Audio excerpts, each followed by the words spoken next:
Muchas gracias siempre por el apoyo, estar ahí justo Sí, en profesor. estas circunstancias. Gracias, muy buenas tardes, profesor Daniel, muy buenas tardes, Silvia. Es un gusto, de verdad, estar aquí de nuevo retomando esta dinámica de las entrevistas y poder conocer un poco más de cada profesional, de los conocimientos amplios que tienen cada uno de ellos. Y en esta ocasión, pues tenemos a Silvia, que nos va a aportar un poco de conocimientos en psicología relacionados a la pandemia y otros temas, ¿no? Así es. Bien, comenzamos conociendo un poco más a nuestra invitada. Silvia Gómez Lucún es máster en Psicología Forense de la Institución Apertura Psicológica, Madrid, España, y máster en Psicología con mención en Problemas de Aprendizaje de la Universidad Ricardo Palma. Cuenta con una especialización en la aplicación de la Guía de Valoración del Daño Psíquico en Víctimas Adultas en Violencia Familiar, Sexual, Torturas y otras formas de violencia. Posee una amplia experiencia en el sector público, tanto en el Ministerio Público como en el Ministerio de Educación. Asimismo, se ha desempeñado como docente y capacitadora. Es coautora del libro Procesos Psicosociales de la Lectura y Escritura e investigadora de temas en pro del bienestar psicológico de niños y adolescentes. Entonces, damos pase a la entrevista mientras voy preparando material también para suscitar el diálogo, ¿de acuerdo? Vamos, Nicole. Muchas gracias por el pase, profesor Daniel. Bueno, vuelvo a recordar, soy Nicole Alexandra, conductora del Espacio y Perfiles, y me es grato saludar el día de hoy a la psicóloga Silvia Gómez. Ante todo, muchas gracias, Silvia, por concedernos esta entrevista. Habemos Litere. Y comenzaremos con la entrevista. Nuestra primera pregunta es la siguiente. Las medidas restrictivas por la pandemia se están flexibilizando y hay gente que está muy animada en volver a la llamada normalidad, ¿no? ¿Cómo mejorar esto en caso de personas que psicológicamente y lamentablemente han sufrido mucho más que el resto en temas de inestabilidad mental, llámese depresión, cuadros de ansiedad, entre otros, por dichas restricciones que tomó el gobierno en su momento?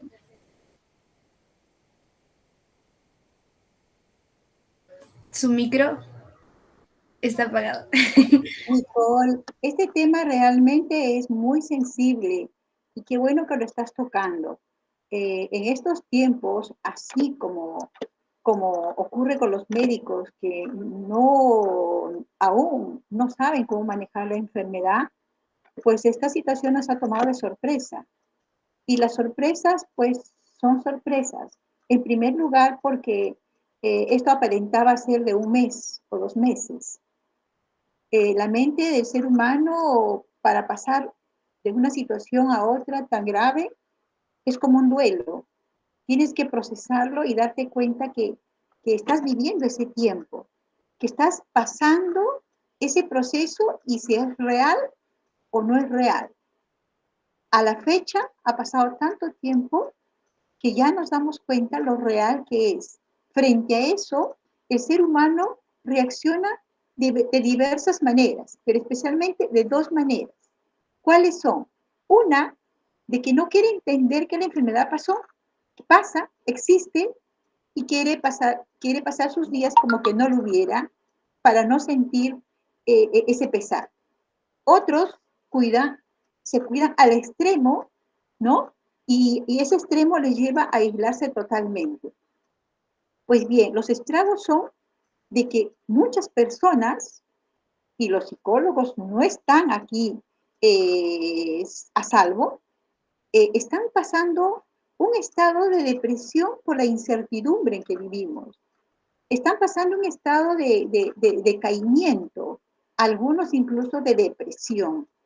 La depresión se da de dos maneras. Una, porque tú naces así.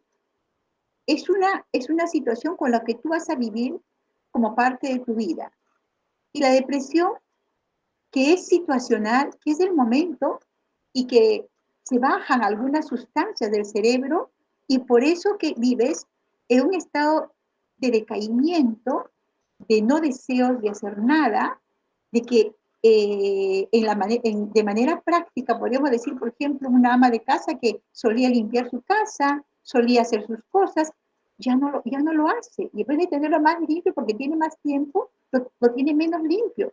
¿Por qué? Porque ya no tiene sus hobbies, sus salidas, sus conversaciones con amigas. Un profesional se ve limitado a sus actividades dentro del ámbito de trabajo y si es mujer, lastimosamente hablemos de género, pues no solamente se ocupa de los quehaceres del trabajo remoto, sino también de los quehaceres de casa. Entonces se sobrecarga. Si es hombre, pues se ve limitado y también se ve que frente a su realidad del hogar, tiene que asumir otras responsabilidades. Y esos cambios está trayendo situaciones de decaimiento, de mal manejo, que es importante que actuemos enseñando y mostrando nuevas técnicas y nuevas formas, aceptando nuestra realidad actual. Nicole, más o menos es así la situación, es muy amplio. Tal vez he podido contestar en algo lo que tu interés. Sí, muchas gracias. Me parece tan cierto lo que usted dice, sobre todo empezando por la primera parte cuando usted menciona que este es un tema muy sensible. Claro que lo es un tema sumamente sensible. Hablar de la estabilidad mental de una persona, claro que lo es muy sensible. Profesor, ¿tiene algo que añadir a esto?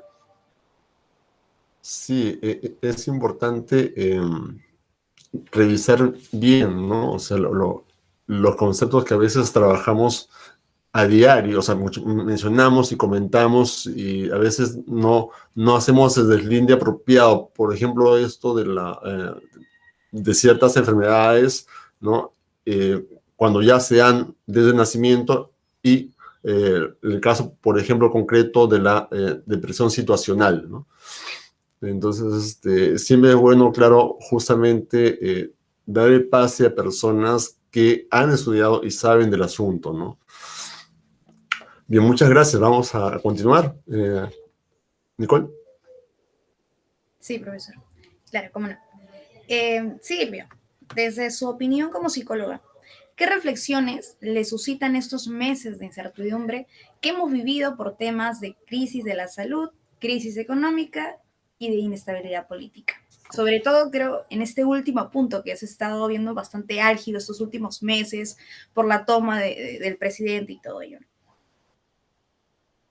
Una opinión a ese nivel me parece una opinión más política. Y es tan delicado en estos tiempos dar una opinión porque a veces es mal tomada, ¿no? Sin embargo, como profesional y como ser humano no puedo dejar de dar mis alcances. Una incertidumbre es lo peor que le puede pasar a un ser humano. Como les dije, si la incertidumbre vino con la pandemia, pues la incertidumbre de un nuevo gobierno, pues va a crear caos en las personas. Es como cuando te dicen, no, oye, se te va a caer ese objeto, se te va a caer ese objeto, se te va a caer ese objeto y se te cae el objeto. Que viene la crisis económica, que viene la crisis del gobierno, que va a ser un mal gobierno y eso añade también una confusión. Está bien, defendamos nuestros derechos, defendamos lo que tiene que ser a través de nuestras opiniones, pero tengamos reserva con lanzarnos con especulaciones como suelen salir los TikToks y otros comunicados, ¿no? Yo diría que evitemos eso y no nos intoxiquemos. Lo tóxico hace daño a la mente y nos trae inestabilidad. Y necesitamos fuerza para salir adelante. Sí, sí, es verdad, Quisiera, ¿no? sí, claro, quisiera acotar algo bastante importante y me van a disculpar que relacione esto con temas personales, pero quisiera que lo sepan porque creo que esto es una experiencia bastante dura. Les cuento que hace poquito mi abuelita tuvo un derrame facial. Y a una persona cuando le da un derrame facial o un derrame así en general es porque tiene muchas preocupaciones. Y yo me acerqué y le dije, ¿por qué estás tan preocupada? Le digo, porque si te da un derrame es porque estás pensando en algo constantemente y estás muy preocupada. Y lo que me contestó me dejó totalmente anonadada. Me dijo, estoy preocupada porque los precios de los productos, el precio del pollo, el precio de la papa, el precio del arroz, están demasiado altos. Y yo le dije, ¿en serio te dio un derrame porque los precios de los alimentos están altos? Tenía ganas de reírme en ese momento, pero luego pensé en la situación y dije, wow, o sea, tanto así choca, porque esto, la alza de los precios es un tema de especulación también, deriva de ello.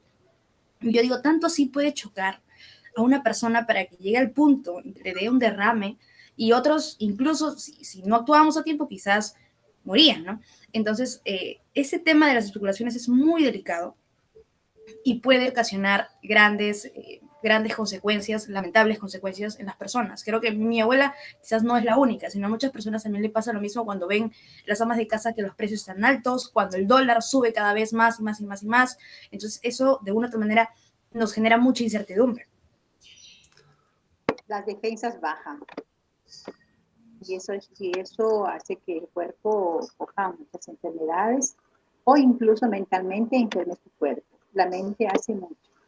Es muy importante lo que pensamos, lo que recibimos y tenemos que aprender, como les digo, técnicas para elegir una estrategia de vivir mejor y de manejar nuestras dificultades, porque las dificultades siempre las hay, sino cómo las vamos a enfrentar y cómo las vamos a manejar.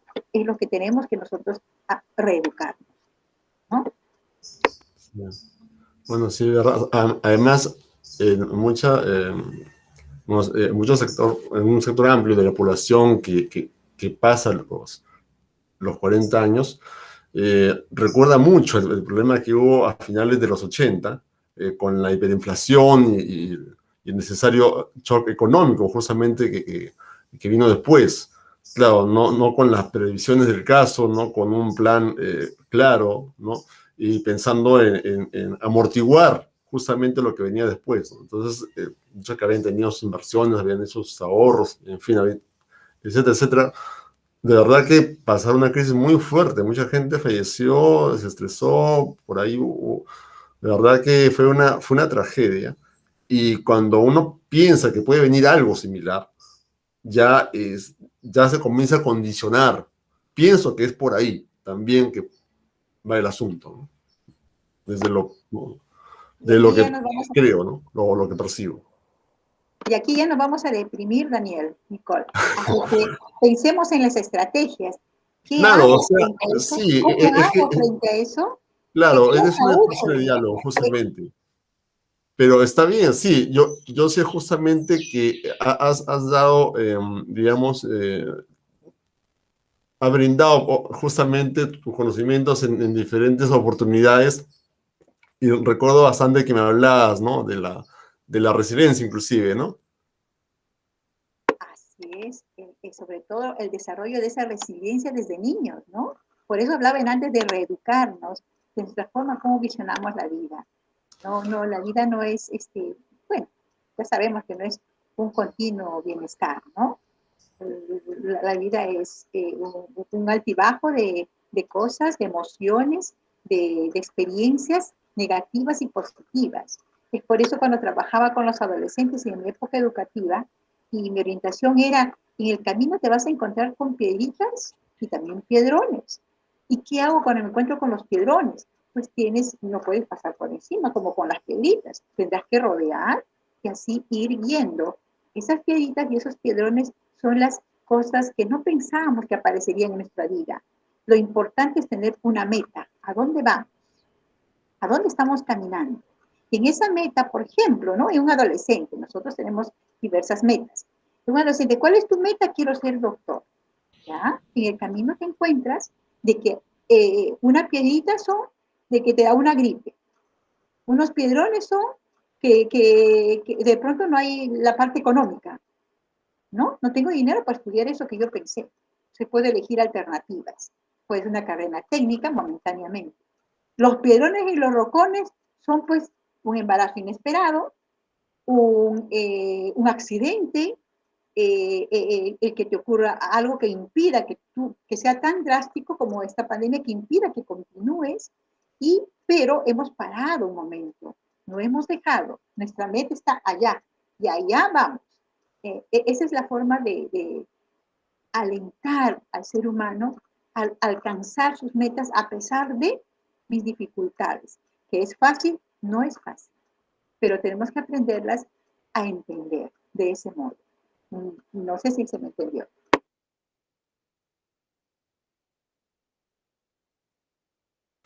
¿Tu micro? Sí, su micro, doctor, profesor Sí, Daniel. sí, perdón. Me gustaría justo en esa instancia, sí, gracias, que nos comentas un poco de tus inicios, ¿no? En la carrera de psicología. Justo viene la pregunta a colación de Nicole al respecto. Y en un momento dado voy a compartir unas imágenes sobre las cuales seguramente que te vamos a hacer algunas preguntas, pero mientras hago eso, ¿no? Doy el pase a Nicole, por favor. Mientras busco las imágenes al respecto. ¿Sí? Ok, gracias, profesor. Bueno, la siguiente pregunta tiene que ver más con el tema ya un poquito deslindado de la pandemia, sino un poquito ya más referido a temas más específicos. ¿Cuál es su opinión, doctora Silva, respecto a las medidas tomadas en caso de delitos contra menores de edad, llámese abusos, violaciones, agresiones físicas, etcétera?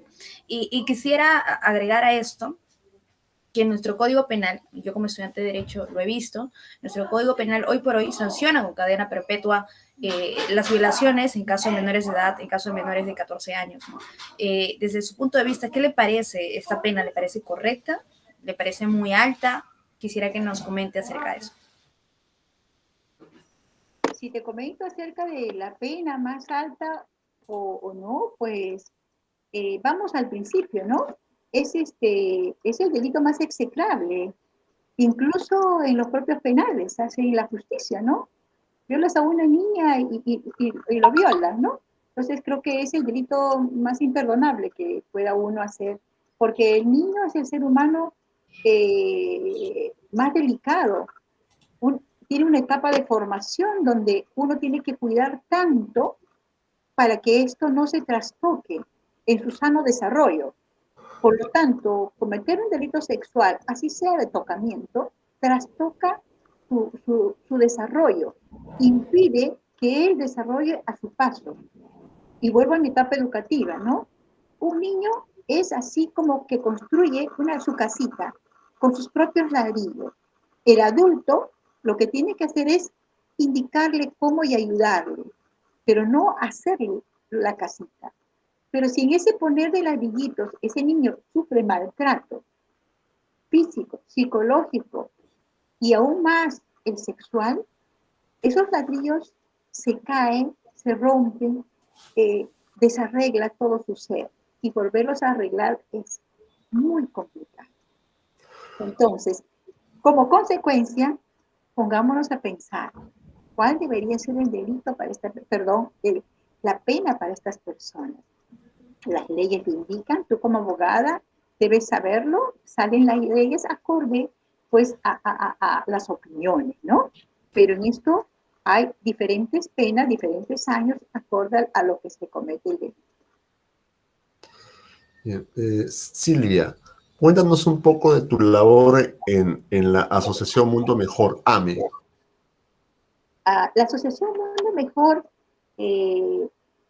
es una institución a la cual he aportado al principio esporádicamente, ¿no? Y luego un poco más continuo por la gran acogida que tiene de personas, no solamente que sean estudiantes de psicología.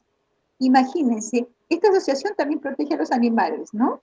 Pero, ¿qué tiene que ver esto con la parte psicológica? Tiene mucho que ver, pues es el amor que emana un ser humano. Entonces, para mí que esta asociación emana amor, emana ayuda, emana apoyo y entrega ciencia. Eh, Educa a muchos estudiantes psicólogos a través de diferentes capacitaciones con diferentes ponentes. Mi experiencia con ellos es muy grata porque hemos hecho cursos pequeños, hemos hecho cursos gratuitos, hemos hecho cursos con costo y a la fecha hemos hecho especialización en maltrato infantil. Mi experiencia es muy grata con los representantes de esta institución, Asociación Mundo Mejor. Bien, muchas gracias. Nicola, no sé si podrías hacer un comentario o preguntar algo respecto a la conferencia que estamos viendo ahí, que se realizó en agosto. Sí, claro, profesor. Cuando mencionó usted que también mencionó, dijo que también se ejercía la protección a los animales dentro de la asociación y mencionó algo que me llamó la atención, que también se hace ciencia.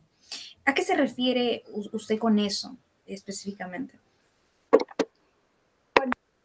Cuando nosotros hablamos de ciencia, hablamos de algo que debemos sustentar con un estudio y demostrar. Por ejemplo, nuestra conducta no se va a ver hasta que yo lo exprese. Entonces, Mundo Mejor, además de lo espiritual, además del amor, lo expresa a través de la ciencia con trabajos científicos, con capacitaciones, con personas profesionales que puedan ayudar a que este amor se fomente, pero a través de buenas conductas, de adecuadas conductas, de manejo del cuidado de los niños. Pero, ¿por qué digo ciencia? Porque está basado, por ejemplo, si estas capacitaciones se daban, por ejemplo, apoyado en demostrar que el daño a los niños, el daño emocional, sí será. ¿Por qué será? Por estas situaciones, porque las estadísticas lo dicen, entonces ellos están haciendo ciencia. No solo están hablando de amor, no solo estamos hablando de misticismo, sino también estamos demostrando las consecuencias de manera científica. Más o menos así, Nicole. Bien, aquí de manera más específica, no sé si alcanzan ustedes a ver esta imagen referida a la entrevista única en cámara Gesell. ¿Gesell así se pronuncia? No estoy viendo las imágenes, Ah, pero ¿no se está viendo? no sé cuál habrás A ver, cogido, pero cámara a GESEL ver, a ver, tenemos. a ver. Un reto, por favor.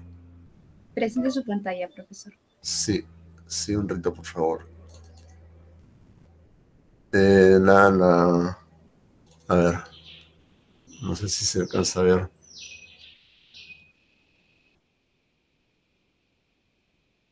No se visualiza. Hay una. A ver. No se alcanza a ver, ¿no? No se puede compartir. Qué pena.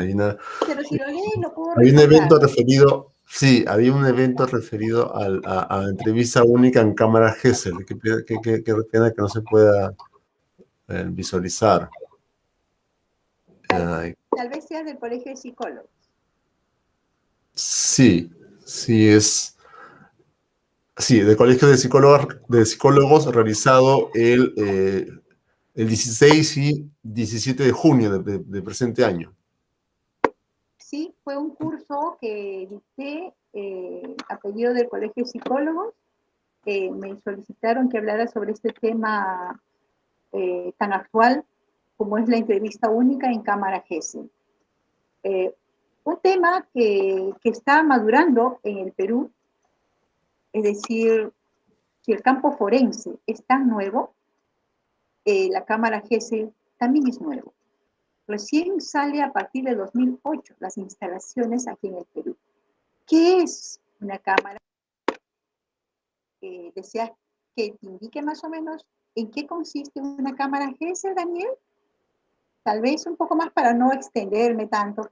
Bueno, una cámara GESEL es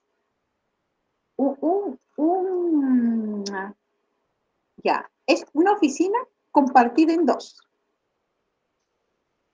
¿Para qué compartida en dos? Por un lado está la persona, el profesional que va a entrevistar al menor, y al otro lado, detrás de la luna, están los operadores de justicia. A este lado, donde está la persona que entrevista con la niña, no puede ver a los operadores de justicia. La idea es que la niña no se perturbe frente a personas y declaraciones que va a dar y no se sienta afectada emocionalmente y no revictimizar a la menor. Y esta entrevista se llama entrevista única. ¿Por qué se llama entrevista única? Porque es una sola. No se va a dar otra entrevista más para preguntarle respecto al supuesto abuso sexual que haya podido vivenciar la menor. La entrevista única puede darse en este lugar, cámara GESEL, como también puede darse un lugar acondicionado adecuadamente, pero que no es tan recomendable, pero sí se da en lugares alejados del Perú, porque una cámara Gesell no es barata, es muy costosa y tenemos pocos en el Perú, pero es de gran utilidad. No sé si me alejé de la pregunta, pero esta es la cámara Gesell y este es el tema que se dio en esa capacitación, pero además en esta capacitación se dio las formas de entrevistar y se dio a conocer la guía que salió en el 2016, la guía de entrevista única por violencia sexual y que ahora es violencia familiar también, acorde a la ley 3364. Es así que también se les dio a conocer los pasos de esta guía, cuántos pasos y cómo se llegaba a esta entrevista. Porque antes que el niño o la niña o el menor llegue a esta entrevista única, tiene que pasar primero que tienen que hacer la denuncia, que tiene que haber un oficio, se tiene que comunicar a los operadores de justicia y todos tienen que estar en ese lugar. Por lo tanto, esta guía nos indica qué tenemos que hacer antes y después de la entrevista psicológica, entrevista de cámara Gesell. Entrevista de cámara Gesell, que quede claro, no es entrevista psicológica. Muy interesante. Nicole, no sé si quieres preguntar algo.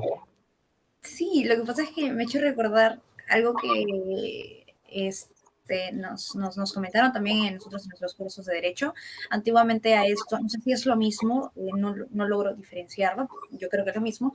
Antiguamente, en la época del gobierno Fujimori, existía esto de lo que se llamaban los jueces sin rostro, que es un método muy parecido, por no decir similar, al que usted está explicando, ¿no? Habían jueces detrás de la luna, donde el justiciable, por así decirlo, que era básicamente le preguntaban ciertas cosas acerca de los delitos que había cometido para saber si era inocente o no, y él no podía ver a los jueces, porque esa luna no le lograba dejar al que perciba a las personas que habían detrás, ¿no? Entonces me hace recordar mucho a eso que nos habían indicado de los jueces sin rostro. Y usted mencionó que esto se está instalando recién a partir de 2008, o sea, viene instalándose, ¿no? Eso normalmente lo solemos ver, al menos yo lo suelo ver en películas estadounidenses, ¿no? Se aplica mucho allá. Usted que está más cerca de este tema de entrevista única de cámara Gesell, ha visto que actualmente se dé aquí en Perú comúnmente. Aquí en el Perú no estoy enterada que se haya dado, no lo usamos para eso, estoy en el campo de solo de niños y violencia familiar para eso, a adultos no se ha hecho, pero sí recuerdo haber escuchado a mis colegas que excepcionalmente lo usaron, pero fue observado, ¿no? No es para ese uso. Sin embargo, sí existen esas lunas para reconocimiento de un delincuente que haya cometido algo, así como que te robaron la cartera, te robaron una joya, incluso yo misma lo he vivenciado cuando tenía pues mi adolescencia, me robaron el reloj y me hicieron ver detrás de esa luna, yo podía verlos, ellos no me podían ver a mí, ¿no? Y pude reconocer quién era el que me había robado el reloj. Tengo escritos también que efectivamente suelen hacer eso. Eso se llama la rueda en España, por ejemplo, la rueda. Pero que este método de la rueda, pues, nos lleva a veces a grandes confusiones, porque las personas se parecen y cuando te roban un objeto, tú logras ver a la persona, pero te puedes confundir. El ser humano a veces escucha comentarios, dicen, sí, él era así. Entonces ya vas metiendo tu mente y vas confundiendo. Vas y aparentemente reconoces a un sujeto y ese sujeto no era. Y a mí me pasó, te lo cuento como experiencia. La persona que yo indiqué que me robó el reloj no era uno muy parecido, pero que estaba más oscuro. Incluso yo pensé que había veraneado, ¿no? Porque el que me robó era un poquito más claro. Esto de la rueda se da en España y es un asunto bastante todavía cuestionado, pero sí se da. Ayuda mucho, ayuda a reconocer, pero con ese detalle nada más no se puede sancionar a una persona. En ese tienen que tener otros datos más y como abogada, Nicole, debes saberlo, que a una persona no se le puede sindicar solo por una prueba. Claro, estamos hablando de ese tipo de reconocimiento. Como voy a repetir, se llama la rueda en España, ¿no? La rueda, como la canción de Frankie Ruiz. La rueda. Sí, la rueda. Bueno, Silvia, a ver, yo quería preguntarte respecto a qué experiencia recuerdas, ¿no? En tu labor en lo que respecta al área de medicina legal y ciencias forenses, ¿no? En el Instituto de Medicina Legal y Ciencias Forenses, puntualmente, ¿no? ¿Qué experiencias recuerdas? ¿Qué experiencias recuerdo y qué experiencias tengo? Porque estoy en Claro, o medicina sea, legal. algo que te haya llamado la atención, algo impactante que hayas recordado, digamos, eh, como experiencia laboral, no sé. Les comento lo más importante de la experiencia, no solo para mí, creo que para muchos psicólogos. En etapas, ¿no?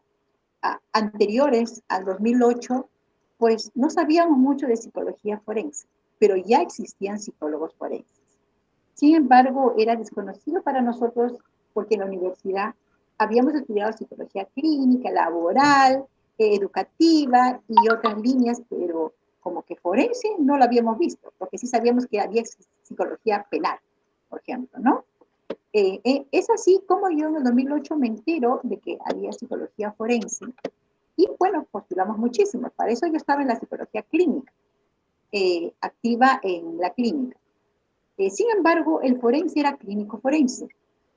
La experiencia que yo puedo recordar más es que si a nivel de Sudamérica nos encontrábamos en pañales, pues aquí en el Perú estábamos menos, desconocíamos mucho. Sin embargo, como psicólogos, queríamos trabajar a ese nivel. Es así que nos capacitaron, pero a pesar de la capacitación, no nos era suficiente frente a un usuario, porque el usuario no es el mismo, no es la misma evaluación, ni los mismos principios éticos que debemos tener con un cliente clínico. Cuando un paciente, tú vas a su consultorio, tú guardas la total reserva de lo que él te dice. Pero si un peritado, un usuario va a medicina legal, como psicóloga, no guarda su información, entrega la información a quien te lo está solicitando, porque no es tu usuario, tu cliente. ¿Quién es tu cliente? Los operadores de justicia del Ministerio Público, los fiscales, la policía, ellos son tus clientes. Entonces, ¿qué hacemos? Hacemos pues una carta donde el peritado nos acepta, da su consentimiento para ser evaluado. Pero ya imagínense ustedes, pues, si está siendo denunciado, ya como que tu consentimiento es un poquito forzado, ¿no? Esa es la diferencia y esa es mi experiencia frente a eso. ¿Cómo guardo, señorita o doctora? Por favor, esto se lo voy a contar, pero no se le ocurra ponerlo ahí, no lo escriba. A ver, lo que pasa es que esta entrevista se difunde por Facebook.